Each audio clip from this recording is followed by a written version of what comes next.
Alhamdulillah baik. Mungkin gimana? Sehat juga, alhamdulillah. Baik, Mas Evi, terima kasih sudah memberikan waktu pada saya untuk bisa mewawancarai Mas Evi tentang beberapa hal terkait dengan pengambilan keputusan berbasis nilai kebajikan yang menjadi tugas saya di Diklat TGP angkatan 7 ini. Sebuah masalah, ada yang termasuk dilema etika, ada yang termasuk rujukan moral. Nah, kalau kemarin yang saya dapatkan itu dilema etika itu berkaitan sama hal yang sama-sama baik, tapi kita harus memilih karena hal itu bertentangan seperti itu. Iya.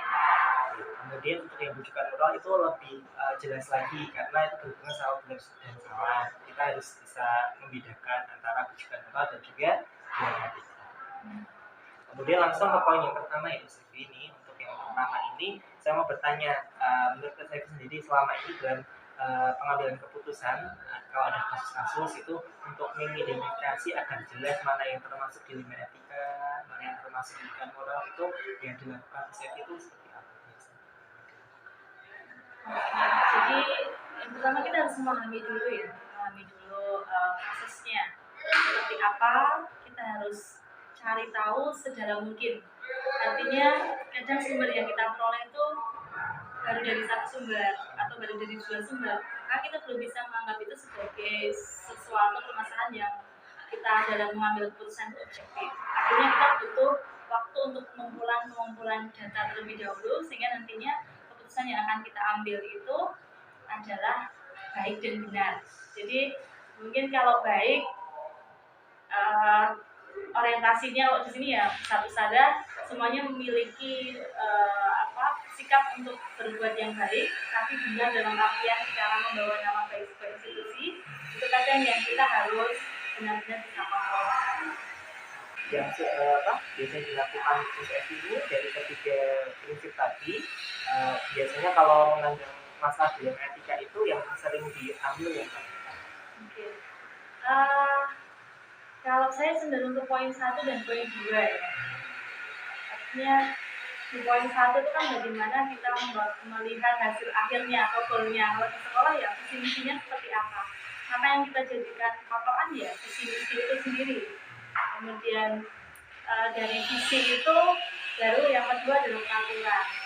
Peraturan itu merupakan turunan dari visi. Artinya kita bisa membuat sebuah peraturan karena kita punya sebuah visi, maka nantinya dua hal itu yang dipegang, visi dan peraturan atau goals-nya dan peraturannya seperti apa. Kalau yang ketiga kan lebih kepada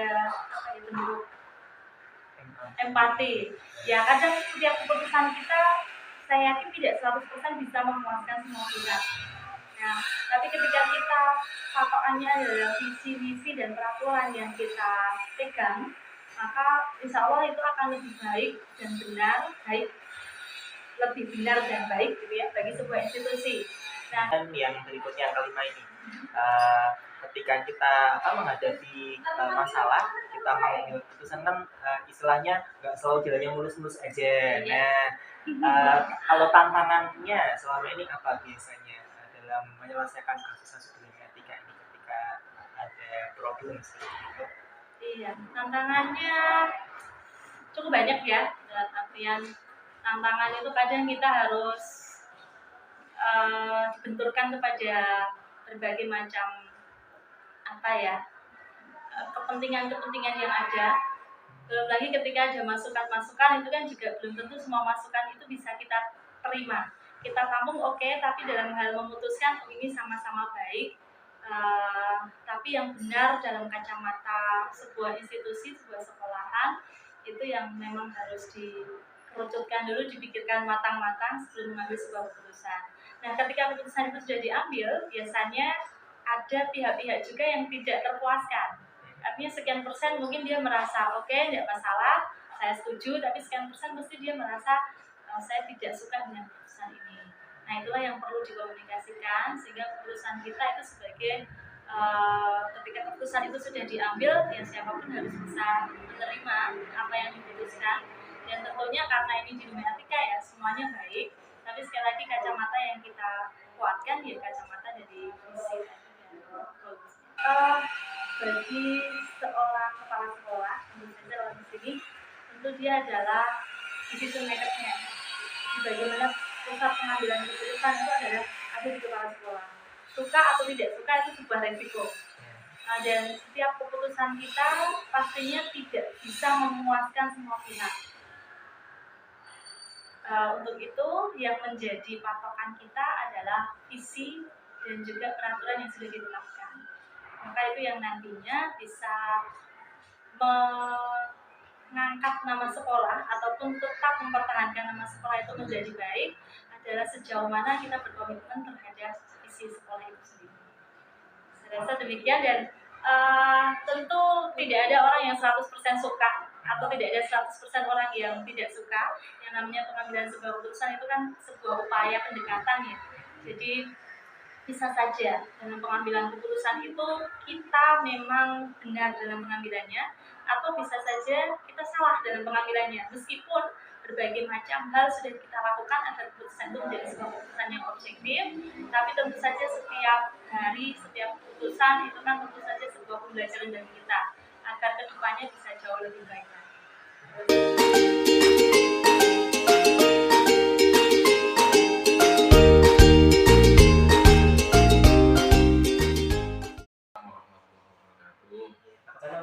Alhamdulillah, oke, sehat semuanya.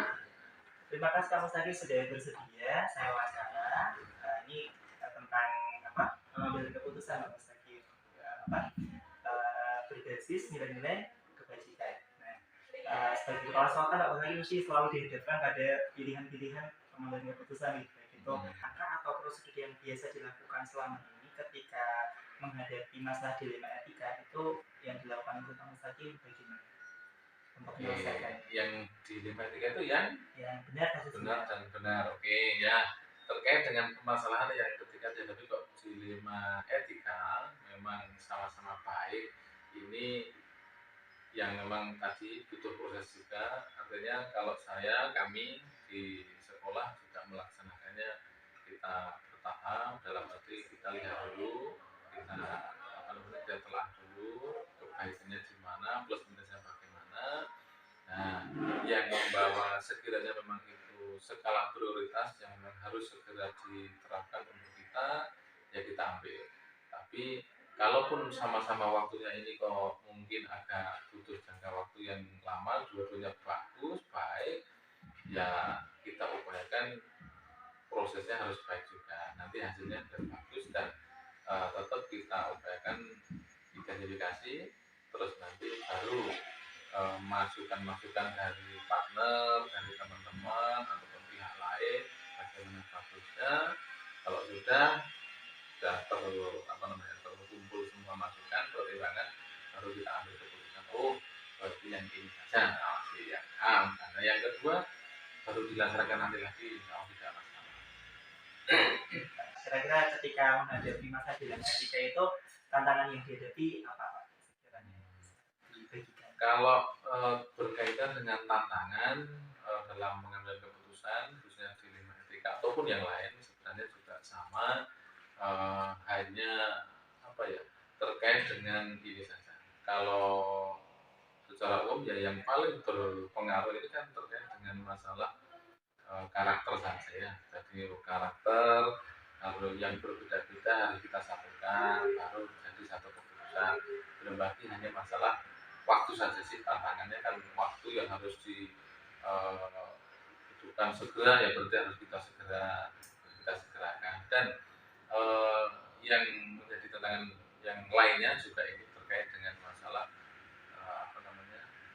tim gitu ya. Jadi pembentukan tim ini kan memang harus betul-betul solid, harus pas, harus sesuai dengan bisa dikatakan basicnya atau latar belakang dari masing-masing personel kan seperti itu.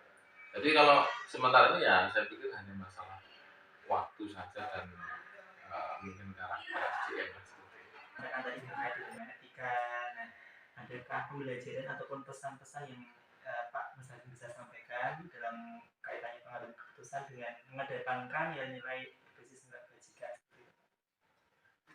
Ya, prinsip terkait dengan pengambilan keputusan memang sekali lagi itu adalah hal yang sangat penting dan menjadi inti di dalam suatu organisasi, sekolah ataupun yang lainnya.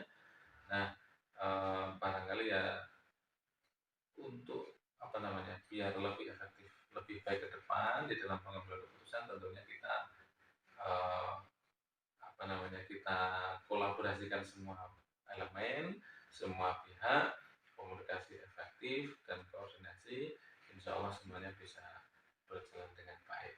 Jadi kalau kami di sini yang terus terang aja ya mengembangkan sistem kolegial, jadi serta merta semua keputusan itu adalah menjadi betul-betul keputusan bersama, demokratis, betul-betul diciptakan iklim demokratis terbangun dengan baik sehingga semua merasa aman, ya dari keputusan yang diambil itu jadi yang lain merasa aman, merasa nyaman, ada harapan. Nah ini ada harapan dari para guru ataupun siswa semuanya dengan apa yang diputuskan itu ada harapan ke depannya. Keputusan adalah tentunya membawa kebaikan, insya Allah itu jadi. Saya pikir seperti itu kalau terkait dengan pengambilan keputusan yang efektif. Iya, terima kasih banyak Pak Mustaqim sudah berbagi pengalaman selama ini terkait pengambilan keputusan dengan nilai kebajikan.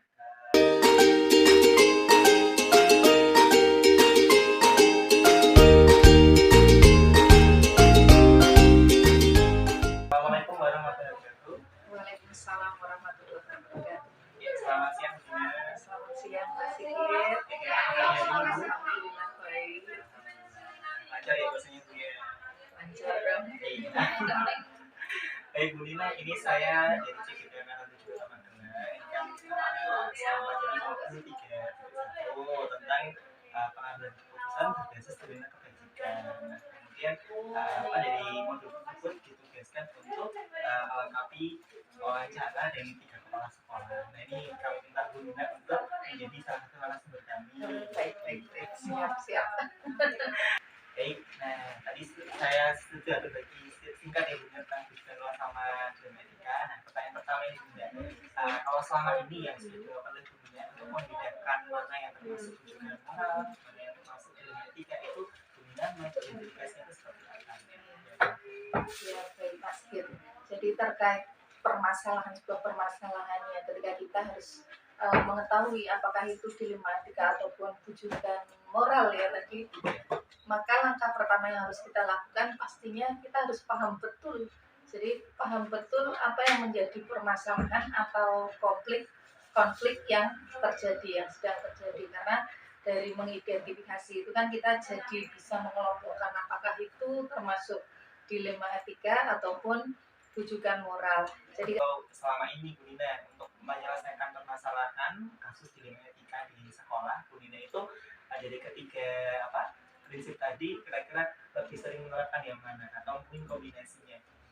Ya, jadi paling tidak yang kami lakukan itu kita akan memusyawarahkan terlebih dahulu dengan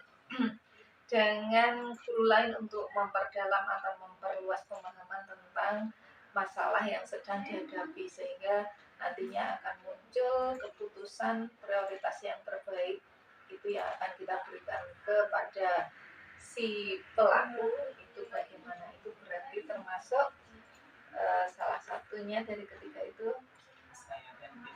iya.